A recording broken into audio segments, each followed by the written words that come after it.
agora que são elas mais questões do Enem, como foram? E aí, né? Vocês já entenderam as 4 que a gente fez, né? Agora a gente vai fazer aquela revisãozinha para vocês resolverem as demais. Claro que revisão de aula do Enem, a gente vai ter que selecionar alguns conteúdos, né? E aí, como que a gente costuma fazer? E aí fica para você também já esse ponto de revisão. Ó, para cada questão do Enem, você viu que existe um comando matemático. Na primeira foi os números romanos. Então, o que eu sei dos números romanos? Ah, não lembro de muita coisa. Boa parte o Enem trouxe 4 propriedades. Mas eu posso ir atrás de buscar mais coisas. A outra questão foi só transformação de área, de hectare em metro quadrado. O Enem também já deu essa deixa, falou assim, olha, 1 hectare é 10 mil. Então envolveu o quê? Envolveu multiplicação e divisão. Para cada questão você busca o conteúdo e o que você tem dúvida, você vai lá atrás e faz um resumo. Vamos lá, então, fazer o resumo da aula de hoje? Na aula 43.2, aí a gente viu a parte do Enem, onde a gente vai relembrar alguns percentuais aqui, que é de assuntos que mais caem no Enem, né? Isso. Então, 25% fica com a matemática financeira e a estatística, né? Beleza? Beleza. E aí a gente tem a geometria, ela também soma um percentual grande, né? Porque a geometria tem ela como plana e como espacial, né? Então totaliza aqui 24% de geometria. Isso. Temos também aqui a parte de probabilidade, análise combinatória com 11%, as equações, inequações, polinômios com 15% e os demais assuntos também aí 1/4 da prova, né? 5% é. Temos um mapa mental aqui sobre números romanos, vamos lembrar? Olha que legal. Os números romanos, nós temos 7 símbolos, né? Nós vimos na questão isso, 4 símbolos primários e 3 secundários. Os primários eu posso repetir até 3 vezes, mais do que isso não pode repetir. Quando eu coloco um algarismo menor atrás de um algarismo maior, eu vou subtrair. Quando eu coloco à frente, eu vou somar. Então tem pra frente a gente soma, atrás a gente diminui, subtrai, tá? Beleza. Também vamos passar aqui pela parte dos conjuntos, relembrar alguns detalhes de algarismos, unidades de milhar, unidade, dezena, centena, né? Isso não pode esquecer de jeito nenhum, não pode esquecer. Tem que lembrar de todos os números, a composição dos números e principalmente lembrar aquela questão posicional, porque na hora de subtrair você sempre faz os empréstimos. Nós vimos ali numa questão do Enem que se o aluno não soubesse subtrair aquela dos números romanos, ele poderia ter marcado uma alternativa errada. Então, tudo isso aí são detalhes importantes. Muito bem, dentro dos conjuntos, né? E a parte posicional aqui dos algarismos ajuda bastante, que tem algumas questões do Enem que envolvem esse termo aí, tá? E claro, né, tem professores presenciais que estão mandando mapas mentais dos alunos, claro, que eles fizeram da unidade 1, a gente já tá na unidade 2, mas a gente vai arrumar uma maneira aí de encaixar numa aula, de mostrar uma aula dessa, por exemplo, a gente pode estar mostrando Enem, os mapas mentais dos alunos que estão nos enviando, mesmo que seja conteúdo anterior, porque sempre é bom a gente revisar, não é verdade? Beleza, então? Vamos às atividades de sala e a gente volta corrigindo já já.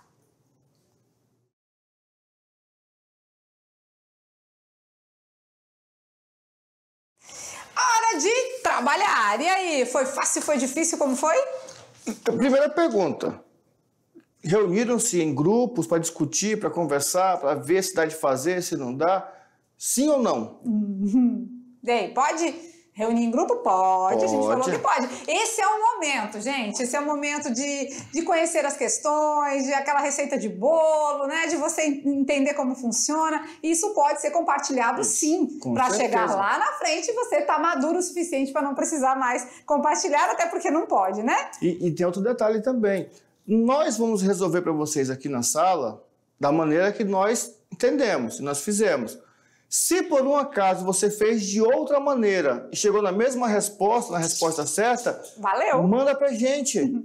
Pra gente poder olhar e falar assim, uau, olha como eles estão pensando diferente aqui. Isso mesmo. E estão chegando no mesmo lugar. Tudo que vocês nos enviam, a gente faz questão de aproveitar, com certeza. Tarda, mas não falha, tá? Às vezes demora um pouquinho na aula, tem professor presencial que pergunta pra gente, a minha escola, a foto da minha escola vai ser contemplada ainda, tá bom? Tranquilo? Então vamos lá, tirando as dúvidas, vamos resolver mais 2 questões do Enem, sendo que uma delas é de 2018. Bora ver.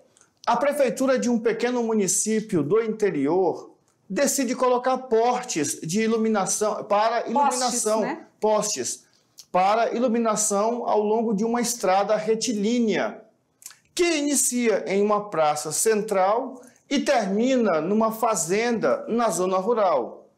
Como a praça já possui iluminação, o primeiro poste será colocado 80 metros a 80 metros da praça. Essa informação é muito importante. O segundo já vai ser colocado a 100 metros, o terceiro a 120 e assim por diante, mantendo sempre essa distância de 20 metros entre os postes, tá? Até que o último poste seja colocado a uma distância de 1.380 metros da praça. Bora ver qual é a pergunta? Se a prefeitura pode pagar, no máximo, olha aí as palavrinhas, né? R$8.000 por poste colocado, o maior valor que poderá ser gasto com a colocação desses postes é... E aí um detalhe, professor, eu fiz o cálculo aqui com 7.000, com 5.000... Ei, se ele pode pagar até no máximo 8.000, para eu saber qual vai ser o máximo que ele pode gastar, o maior valor que poderá ser gasto, eu vou ter que usar esses 8.000. Agora vem a pergunta principal e primeira. Quantos postes ele colocou nessa estrada retilínea? Bora ver então, vamos fazer tipo um desenhinho? Olha lá, a gente tem aqui a praça, né? Aqui a praça, ó, arvorezinhas. Banquinho, cadê os banquinhos? Banquinho, tá aí, né? Tá pedindo demais. Banquinho da praça, tchum. Pronto, tá tem um banquinho da praça, né? Cadê o menino Tom Tererê? A praça já é iluminada, né? Já tem iluminação. Então, o primeiro poste vai ser colocado a 80 metros da praça. O segundo a 100 metros. O terceiro, 120 metros. Então, sempre uma distância de 20 metros. A não ser o primeiro momento aqui, né? Que ficou com 80. Teve aluno que quis fazer o desenho todinho, professor, até os 1.380 metros. Não precisa, né? 1.380 metros. A pergunta principal é quantos postes, né? Por quê? Porque baseado em saber a quantidade de postes, a gente vai fazer o quê? Vai multiplicar por 8.000. Simples assim. Né? Então, vamos lá. Se eu fazer 1.380 menos 80... já estou descontando aí, né? Fazendo o desconto da distância, certo? Isso. Vai ficar? 1.300. Eu posso fazer o que agora? Dividir por? 20 metros. Por 20 metros, não é a cada 20? Isso. Então, vamos cortar um zerinho aqui. Vai lá, 130 por 2? 65. 65 postes, será? Não, porque olha só, ela tirou 80. Só que no ponto do 80, ele colocou um poste. Ele já colocou um. Isso. Então tem que somar mais um. Mais né? um poste. Que é o inicial, né? Então temos 66 postes. Isso. Uma vez que eu tenho 66 postes, agora eu vou multiplicar por 8.000, que é o valor de cada poste. Então, 528.000. 528.000 é o que a prefeitura irá gastar com esse procedimento de iluminação pública. Então, a alternativa é a letra C. Coloca a resposta, vamos conversar com eles aqui um pouquinho. Uma outra maneira de pensar também na resposta. E aí eu não sei se vocês pensaram assim. Uma outra maneira de pensar nessa resposta é o seguinte. Eu observo os 1.380 metros que eu tenho da praça até a zona rural, né, o sítio lá que ele marcou, e divido por 20. Vai dar 69 postes. Só que observem que nos primeiros 80 metros ele não colocou 4 postes, ele só colocou 1. Então tem 3 postes a menos. O da praça, o dos 20 metros, o dos 40 e o dos 60. Então tem 3 postes a menos. Pode ser também. 69 menos 3, 66. Olha aí. Você pensou de outra maneira? Se pensou e chegou no mesmo valor de 528... Agora um detalhe, olha só o detalhe. Eu não posso pensar em outra maneira e não explicar o que eu pensei. No dia da prova até cola, né? Porque eu penso lá, marco e acerto. Sozinho, né? Mas eu tenho que ver. Faz sentido aqui, nós começamos a partir do 80 metros, né? Quando começamos a partir do 80, nós temos ali para frente mais 65 postes. Mais o primeiro poste que foi colocado, 66. Quando eu penso no todo, eu tenho que pensar o seguinte, Nos 4 primeiros só entrou 1, 3 não foram colocados. Desconto, então, Desconto vai dar os 3, o mesmo valor. 66, multiplicado por 8.000, que é o valor de cada um. Então, o X da questão era aí saber a quantidade de postes. Certinho? Foi fácil, né? Fácil. Lógica, fácil. Bem Vamos lógica. ver, então, a questão de número 2 aí, também do Enem. Olha lá. Então, vamos lá, questão de número 2. Essa é do Enem de 2016, mas tá valendo. Vamos ver. Prova amarela, não é? Então, vamos lá. O ábaco é um instrumento de cálculo que usa a notação posicional de base 10 para representar números naturais. Olha aí, acabamos de ver na nossa revisão lá os números naturais. E para quem está estudando a questão, aqui já dá para dar um ênfase, ó. Posicional de base 10. Você pode fazer uma pesquisa. Quando que eu sei que o número é de base 10? Aí você vai chegar à conclusão que são os nossos números que nós usamos, que vai até 10. Do 10 pula, vai até o 20, aí vai pulando. De 10 em 10 vai aumentando. Beleza. Ele pode ser representado em vários modelos. Um deles é formado por hastes apoiadas em uma base. Cada haste corresponde a uma posição no sistema decimal e nelas são colocadas argolas. A quantidade de argolas na haste representa o algarismo daquela posição. Então, quer dizer que se eu tiver uma hastezinha com 5 argolas, é o algarismo 5? Tá parecendo até o Torre de Hanoi, né? Também são hastes. Também. Né? Beleza. Em geral, colocam-se abaixo das hastes os símbolos. Unidade, dezena, centena, milhar, dezena de milhar e centena de milhar, né? Que correspondem, respectivamente, a unidade, dezena, centena, unidades de milhar, dezena de milhar e centena de milhar. Sempre começando com a unidade na haste da direita, a primeira haste da direita é a unidade. E a partir daí, as demais, para a esquerda, são em ordem decrescente. Unidade, dezena, centena, sempre para trás. É o nosso sistema de numeração, tá? O sistema que nós escrevemos lá, posicional. Até a haste que se encontra mais à esquerda possível, A né? última. Isso. Entretanto, no ábaco, né, o que acontece? Os adesivos não seguiram a disposição usual. Nessa disposição, o número que está representado na figura é... Então, olha aqui que interessante. Vamos conversar aqui, né? Tá de boa. Vamos lá. Interessante que o ábaco aqui, ele não está organizado da maneira que deveria ser, né? Então, ele está... organizado, os adesivos estão de maneira diferente. Então, a unidade não está na posição da unidade. O que eu penso aqui? O professor sentou com a turma e montou o ábaco. Beleza. Passou aquele colega, sabe aquele que gosta de fazer uma gracinha? Gosta de dar uma bagunçada assim no coreto. Passou lá e trocou tudo aqui. Falou, vou mexer nisso aqui. Deixa eu ver se o cara conhece isso aqui mesmo. Trocou tudo aqui os nomes. E agora? Trocou os adesivos de lugar, claro, né? Uma questão do Enem também não ia ser tão simples assim. Ela já é simples por si só, por estar mexendo, né? Trabalhando com valor posicional. Mas é claro que ela precisava aí bagunçar um pouquinho para usar a sua linha de raciocínio. Então, se a gente fizesse do jeito que está aqui, vamos ver como é que ia ficar? Vamos. Olha lá então na telinha. Como ficaria se a gente fosse desenvolver do jeito que está aqui? Olha lá. Então, aqui a gente tem 1, 2, 3, 4, 5, 6, né? 6. Aqui a gente tem 1.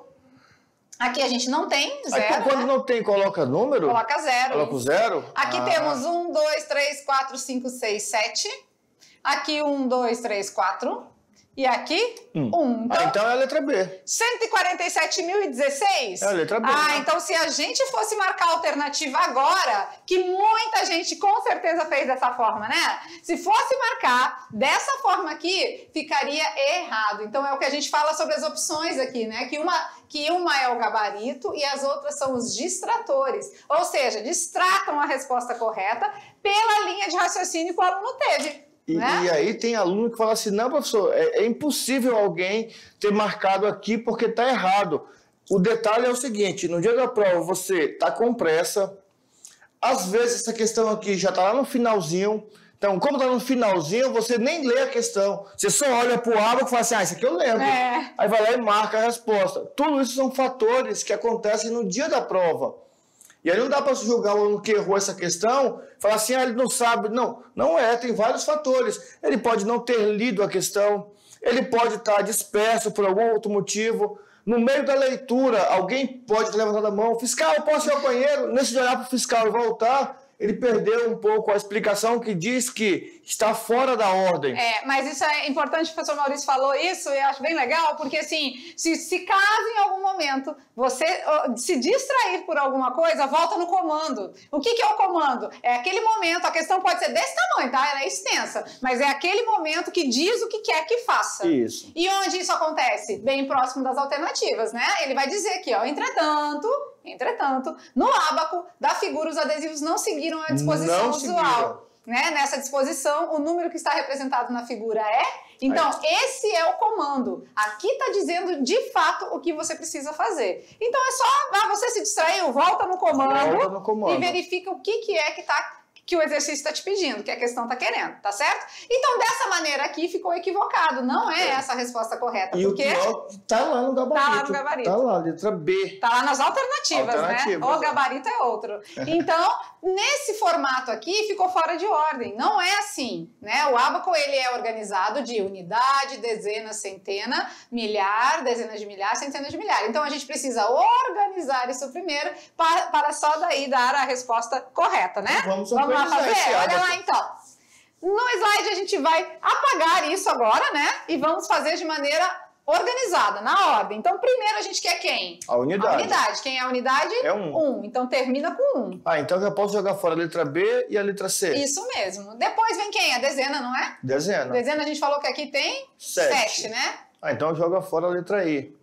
Então ficamos entre A e a D, certo? Certo. Agora vem a centena. Quem é a centena? É 1. 171. Continua lá. Entre A e D, né? Depois vem o milhar. O milhar é 0. Então a gente precisa colocar o 0. Senão poderia ser essa aqui. Certo? Se não colocasse o 0, né? O aluno que não lembra dessa questão do 0, né, da arte que não tem nada, que é 0... E aí vai colocar, e aí entra em conflito com algumas questões mais à frente, porque os números romanos não têm um símbolo para o 0, né? No ábaco, quando não tem argolas na haste, é o 0. Eu preciso representar o número 0. Depois, dezena de milhar, quem é a dezena? 1, 2, 3, 4, 5, 6. 6, né? E depois a centena de milhar, 1, 2, 3, 4. Então, temos aí 460.171 é a letra D. Olha que bacana, né? Então, vocês viram que, de maneira organizada, né, porque eles estavam aqui fora de ordem, não seguiram a disposição usual, a gente precisou primeiro organizar para depois fazer, dar a resposta correta. E o legal dessa questão é que o comando da questão e a informação que estava desalinhado já está no finalzinho, já pertinho do ábaco. Quer dizer, aquela primeira parte todinha em que ele explicou o que é o ábaco, para que ele é usado, né, da disposição posicional deles, tudo aquilo lá ficou no primeiro texto, no primeiro parágrafo. O segundo parágrafo é quando ele traz o comando e o desenho. E aí faz a pergunta para você. É só questão de paciência e tranquilidade. E isso só vem com o treino.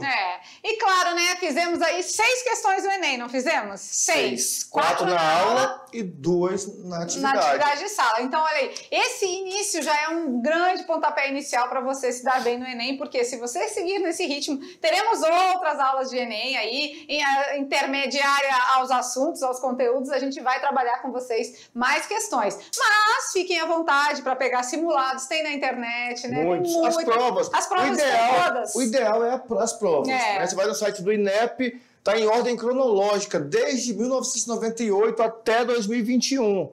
Esse é o ideal. O aluno fala assim, professor, vou fazer um concurso, o que o senhor me aconselha? Eu te aconselho a estudar as questões da banca do concurso. Porque se eu jogo basquete, eu não vou treinar futebol para uma competição de basquete. Verdade. Eu vou treinar futebol. Então, você vai fazer o Enem, você treina para o Enem, certo? Com questões do Enem. Então, é com vocês, né? Vamos agora à próxima aula, ficamos por aqui. A nossa próxima aula é bem diferente, é uma pegada etnomatemática. Aguarde e confira. Beijo no coração, tchau, tchau.